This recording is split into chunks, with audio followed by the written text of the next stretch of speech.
स्थानीय विधायक और प्रदेश सरकार में मंत्री राजेश धर्माणी जी ने जो दावा किया है कि यहाँ घुमारवीं के अंदर बहुत बेहतर सुविधाएं, स्वास्थ्य सुविधाएं लोगों को प्रदान की जा रही हैं, वह सच्चाई से परे है। और इसका उदाहरण तब हमको मिलता है कि यहाँ जो पेशेंट एडमिट होते हैं उनको एक सिरिंज भी अगर आवश्यकता है तो वो भी बाहर से खरीदनी पड़ रही है। उनको IV सेट अगर की जरूरत है तो भी बाहर से लाना पड़ता है खरीद कर, और सामान्य ग्लूकोज भी उनको बाहर से खरीद कर लाना पड़ता है। ये यहाँ की स्वास्थ्य सुविधाओं की सच्चाई है जिसको नकारा नहीं जा सकता। यहाँ तक कि डॉक्टर्स भी पर्ची के ऊपर IV सेट और सिरिंज इसको प्रेस्क्राइब करते हैं। और इसके साथ ही यहाँ पर जो मंत्री जी ने दावा किया है कि यहाँ 60 बिस्तर जो हैं वो लगे हुए हैं, तो मैं पूछना चाहूँगा कि 60 बिस्तर अगर लगे हैं तो एक एक बेड के ऊपर 2-2 पेशेंट क्यों पड़े हुए हैं, और उन पेशेंट्स को किस प्रकार की समस्याओं का सामना करना पड़ रहा है, उसकी असलियत जानने के लिए मंत्री जी को खुद वहां जाना पड़ेगा और देखना पड़ेगा कि किस प्रकार लोग एक बेड पर 2 पेशेंट और साथ में उनके तामीरदार जो उनके देख रेख के लिए उनके साथ हैं, उनको किन किन परिस्थितियों का सामना करना पड़ रहा है। और जो उन्होंने कहा कि यहाँ 60 बेड लगे हैं, 40 नई बिल्डिंग में लगे हैं, हम बताना चाहते हैं कि 100 बेड जो है इस पुरानी बिल्डिंग में ही दोनों तरफ जो है वो लगते हैं। पहले भी लगे थे और बाद में उसको हटा लिया गया था। और साथ में जो नई बिल्डिंग की बात कही है, नई बिल्डिंग एक IPD की बिल्डिंग है और उसके लिए 100 बेडेड का अपना एक अलग से स्पेसिफिकेशन है। वो 100 बेड अलग से होंगे। यहाँ वो आदरणीय नड्डा जी ने जब पहली बार केंद्रीय स्वास्थ्य मंत्री बने थे उस समय घुमारवीं के लिए 11 करोड़ की बहुत बड़ी सौगात दी थी और वो लगभग तैयार है। और बीच में 30 लाख रुपए इसके लिए और केंद्र सरकार की ओर से आदरणीय मोदी जी की तरफ से आए थे।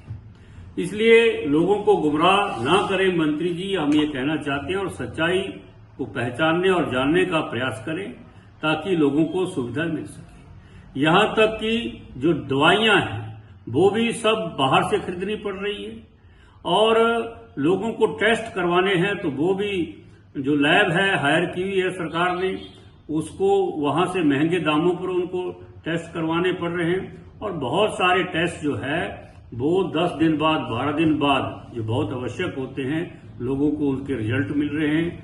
तो इस प्रकार अगर सरकार का कार्य ऐसा चलता रहेगा तो जो मरीज सीरियस है, गंभीर है, उसको अगर 4 दिन 10 दिन 12 दिन बाद उसके टेस्ट की रिपोर्ट आएगी तो पेशेंट का क्या हाल होगा, जरा अंदाज लगाइए। और हमारी सरकार के समय यहाँ सिविल हॉस्पिटल घुमारवीं के लिए ब्लड टेस्ट के लिए एक ऑटो एनालाइजर की मशीन दी हुई है, उसको भी सरकार ने आते से बंद कर दिया कुछ दिनों के बाद। उन्होंने कहा कि हमारे पास तो इसके लिए रिएजेंट खरीदने के लिए पैसे नहीं है। ये हालत ऐसी बना दी है स्वास्थ्य सुविधाओं की, और दूसरी तरफ से कह रहे हैं कि हमने बहुत बेहतर सुविधाएं कर दी है। जहां ब्लड टेस्ट नहीं हो सकता वहां दवाइयां नहीं मिल सकती हैं। जो सैकड़ों दवाइयां हमारी सरकार के द्वारा जो है लोगों को सस्ते दामों पर और फ्री में मिल रही थी, वो सारी बंद कर दी है। अब उसके लिए कह रहे हैं कि हमने तो बहुत अच्छी बेहतर स्वास्थ्य सुविधाएं दे दी। इसलिए हमारा कहना है कि सच्चाई से मुंह ना मोड़ते हुए सच्चाई को पहचाने, लोगों को गुमराह करना बंद करें और अपने कर्तव्यों का निर्वहन करें। और जो आज मंत्री जी ने कहा है कि यहाँ 10 डॉक्टर कार्यरत है, 12 डॉक्टर कार्यरत हैं, जरा मंत्री जी ये भी जान लें कि हमारी सरकार के समय यहाँ 10 डॉक्टर से कम नहीं रहे हैं। पहले यहाँ 5 पोस्टें सैंक्शन थी और जयराम ठाकुर जी की सरकार बनी। इस हॉस्पिटल को हमने सिविल हॉस्पिटल के में को जो है वो 100 बेडेड करवाया, जिसके कारण यहाँ डॉक्टरों की पोस्टें बढ़ी और आज 10-12 डॉक्टर की पोस्टें होने के बाद साथ में स्टाफ नर्सों की संख्या बढ़ी, पोस्टों की संख्या बढ़ी।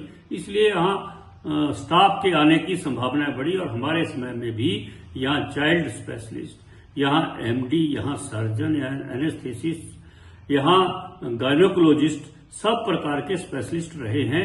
ये कोई नई बात घुमारवीं के लिए अब नहीं रही है जिसके लिए आप पीठ थपथपा रहे हैं। हमने भराड़ी की जो हमारी पीएससी है, सीएससी है, उस सीएससी में भी हमने एमडी वहां बिठाए थे, वहां चाइल्ड स्पेशलिस्ट हमने बिठाए थे। इस प्रकार लेकिन आपने भराड़ी हॉस्पिटल का भी भट्टा बिठा दिया, वहां उसको रेफरल हॉस्पिटल बना दिया।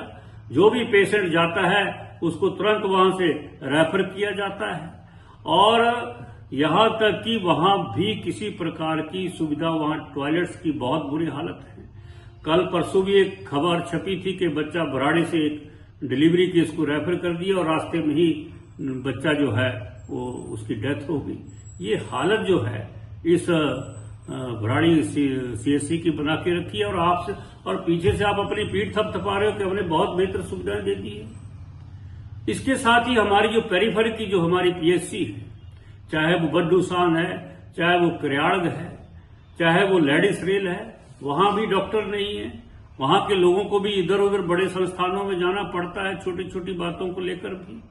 हटवाड़ में हमने 24 घंटे की वहां ओपीडी और व्यवस्था जो है डॉक्टरों की थी, उसको भी आपने खत्म कर दिया।